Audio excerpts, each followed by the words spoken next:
చేసుకుంటే ఎంతకాలం పాలన చేస్తారు? అయితే అధ్యక్ష ఇదే విషయం సభాపతి గారు సార్ అధ్యక్ష నేను ఆఫీసర్లు తప్పు పట్టట్లేదు అధ్యక్ష. స్మితా సబర్వాల్ గారు తప్పని నేను అనట్లేదు అధ్యక్ష. స్మితా సబర్వాల్ గారు ఎక్కడైతే పనిచేశారో వారి బాస్ ఆనాటి ముఖ్యమంత్రి గారు కేసీఆర్ గారు చెప్తేనే వారు రాసి ఉంటారు. ఆనాటి ఇరిగేషన్ మంత్రి గారు చెప్తేనే ఇరిగేషన్ సెక్రటరీగా వారు రాసి ఉంటారు. నేను స్మితా సబర్వాల్ గారు తప్పు పట్టట్లేదు అధ్యక్ష. వీళ్ళు చెప్తేనే వారు రాశారు. తప్పు వీళ్ళదే. వీళ్ళు హ్యాండ్ ఓవర్ చేయడానికి మేము ఆల్రెడీ ఒప్పుకున్నాం కదా. మీరు ఎందుకు తొందరపడి పోలీసులు ఆడి పంపిస్తున్నారు? మేము ఎట్లా హ్యాండ్ ఓవర్ చేస్తామని మీరే ఒప్పుకుంటుంది. ఒప్పుకొని మళ్ళీ అధికారులు తప్పు పట్టామంటారు. మీరు తప్పు హరీష్ రావు గారు ప్లీజ్ సార్. మరి అరే తాపకు ఒకసారి లేస్తే నేనేం చేయాలి సార్? అంటే క్లారిఫికేషన్ ఇవ్వాలా వద్దా? గౌరవనీయులు మా బట్టన్న స్మితా సబర్వాల్ గారు ఇచ్చేస్తున్నాను ఎక్కడ చెప్పలే. But for want of finalisation of operation protocol of both the dams handing over process is being delayed. ఇదే విషయాన్ని రాహుల్ బొజ్జా గారు చెప్పారు. Let me read out Rahul Bojja. Speaker sir గౌరవ ముఖ్యమంత్రి హరీష్ రావు గారు ఎన్నిసార్లు చదివినా నేను ఒక్కటే మాట చెప్పదలుచుకున్నా. డిలేకి తేడా ఉంది. ఒకవేళ ఇంగ్లీష్ వీరికి రాకపోతే వెనకాల ఒక ఆయన ఇంగ్లీష్ షానొచ్చు అనేట ఆయన ఉన్నాడు. ఆయనను అడుగుండ్రి. సింపుల్ గా దీంట్లో ఏంది, you are also aware of the fact that both the states have agreed in principle to hand over the control of common projects, i.e. Srisailam and NSP and Nagarjuna Sagar project, in terms of Gazette notification dated 15/7/2021. 15/7/2021 la ప్రాజెక్టులు ఏవేవి ఎట్లా hand over చేయాలనో complete గా gazette notify చేసింది అధ్యక్ష 15/7/2021. తర్వాత ఏమన్నారు వారు, but for want of finalisation of operational protocol of both dams handing over process being delayed. దీని అర్థము మేము కొన్ని కార్యక్రమాల వల్ల దీన్ని అప్పచెప్పడానికి కొంత ఆలస్యమే అయింది తప్ప మేము దీన్ని ఎక్కడ వ్యతిరేకిస్తలేము. మేము కేఆర్ఎంబికి అప్పచెప్పడానికి సిద్ధంగా ఉన్నాము. ఈ లోపల ఆంధ్రప్రదేశ్ నుంచి వాళ్ళు పోలీసులతో వచ్చి దాన్ని పొజిషన్ తీసుకున్నారు. దీన్ని తక్షణమే మీరు పరిష్కరించండి అని చెప్పి మీరు కేంద్ర ప్రభుత్వానికి లేఖ రాసి డిసెంబర్ 1 నాడు 30 తారీఖు నాడు పోలింగ్ జరిగింది. 3 తారీఖు నాడు ఫలితాలు వచ్చినాయి.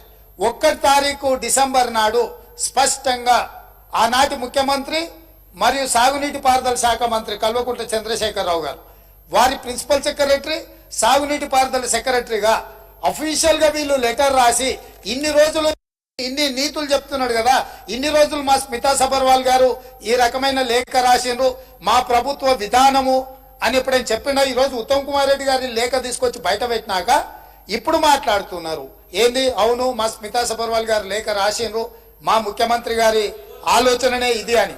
ఇప్పుడు నేనేం అడుగుతున్నా అధ్యక్ష అంటే వీళ్ళ బాధ ఏంది అసలు? ఇప్పుడు వద్దని మేము అన్నప్పుడు తీర్మానం చేసినప్పుడు చర్చలకు శశపిశలకు తావెక్కడిది? 100% ఈ ప్రభుత్వం ప్రతిపాదించిన ఉత్తమ్ కుమార్ రెడ్డి గారి సభలో ప్రవేశపెట్టిన తీర్మానానికి అన్కండిషనల్ గా మేము మద్దతు ఇస్తున్నాము. పదండి ఢిల్లీకి పోదాం కొట్లాడతామని వాళ్ళ నోటి నుంచి వస్తలేదు ఎందుకు అధ్యక్ష? అసలు వాళ్ళ నాయకుడు ఎందుకు రాలేదు? ఎందుకు ముఖం చాటేసిండు? అంటే ఈ రోజు ఇక్కడికి వస్తే వీళ్ళకి ఎవరికి విలువలేదు అధ్యక్ష. పార్టీలో వీళ్ళ మాటకు విలువలేదు, మనుషులకు విలువలేదు. పార్టీ యజమాని ప్రతిపక్ష నాయకుడు వారు వచ్చి మాట్లాడాలి ఇక్కడ. వారు ఎందుకు ఈరోజు ఇంత ముఖ్యమైన కృష్ణానది జలాలకు సంబంధించి శాశ్వతంగా తెలంగాణ రైతాంగం జీవితాల మీద మరణ శాసనం రాసే పరిస్థితులు ఉత్పన్నమైతే వారు సభలోకి రాకుండా ఈ సభలో జరుగుతున్న చర్చలో వారి అభిప్రాయం చెప్పకుండా వీరు చెప్పే అభిప్రాయానికి ఎలాంటి విలువ లేదు. వీళ్ళు ఎంతసేపు మాట్లాడినా ఈ మాటలకు ఈ చర్చలకు ఏ మాత్రము చట్టబద్ధత లేదు. కాబట్టి ఇప్పటికైనా మీరు వారికి సూచన చేయండి, లేకపోతే సభ వాయిదా వేయండి. చంద్రశేఖరరావు గారిని సభలోకి రమ్మనుండ్రి. చంద్రశేఖరరావు గారు వచ్చినాక, ఎందుకంటే ఈ 10 సంవత్సరాలు జరిగిన పాపాలకు వారు కారణము.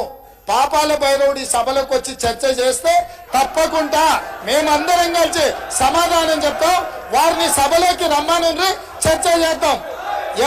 ఎవరు తప్పు చేసిండ్రు, ఎవరు తెలంగాణకు అన్యాయం చేసిండ్రు, ఎవరు తెలంగాణకు రావాల్సిన కృష్ణానది జలాలలో వాటాలను ఎవరు తెగ నమ్ముకున్నారు, ఎవరు చేపల పులుసుకి అలసిచ్చిండ్రు, తెలంగాణ నీళ్ళ దోపిడీకి వారి సభలోకి రమ్మనుండి చంద్రశేఖరరావు గారి సభలోకి వస్తే ఎంతసేపు అయినా మీరు మైకియండి అధ్యక్ష.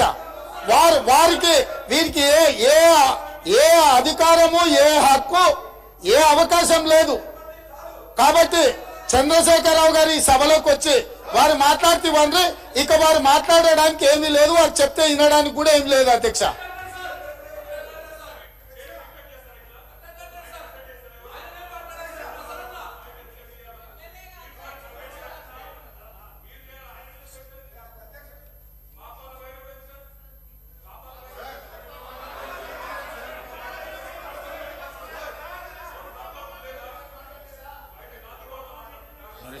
సార్ ఇప్పుడు ఇది శాసనసభ సార్, ఇదేం గాంధీ భవన్ మీటింగ్ కాదు, పబ్లిక్ మీటింగ్ కాదు.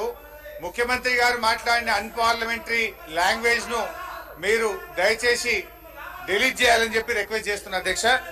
అధ్యక్ష ఇప్పుడు ఎందుకంత రంది పడుతున్నారా మీరు?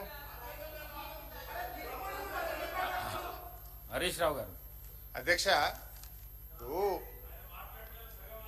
లే మాట్లాడు కాదు, డిస్కషన్. రెండు విషయాలు అధ్యక్ష. ఒకటి ముఖ్యమంత్రి గారు ఒక విషయం చెప్పిండు, దీనికి ఒప్పుకుంటున్నామా ఒప్పుకుంటలేమా, మూడు సార్లు చెప్పినా దానికి మీరు డిస్కషన్ వేరే విధంగా తీసుకోపోతే అది ప్రాబ్లం అవుతుంది సభకు. దయచేసి కన్క్లూడ్ చేయండి మీరు. అధ్యక్ష అధ్యక్ష ఇప్పుడు స్మితా సబర్వాల్ లెటర్ గురించి మీరు మాట్లాడుతున్నారు. అదే విషయాన్ని రాహుల్ బొజ్జా గారు కూడా అదే లెటర్ రాసినారు. ఆపరేషన్ ప్రోటోకాల్ అంటే ఏంది అధ్యక్ష? ఇప్పుడు రాహుల్ బొజ్జా గారి లెటర్ కూడా చదివి వినిపిస్తా ఒకసారి. Page number 3, KWDT2 is mandated to make operation protocol between Andhra Pradesh and Telangana under section 89. Remaining adjudication by KWDT2. Telangana is willing to consider for ad hoc operation protocol 50-50. ఇప్పుడు ఇందాక 50-50 మీరెందుకు ఒప్పుకుందాం? మీ secretary రాసిన 50-50 ఇవ్వండి. ఎప్పుడు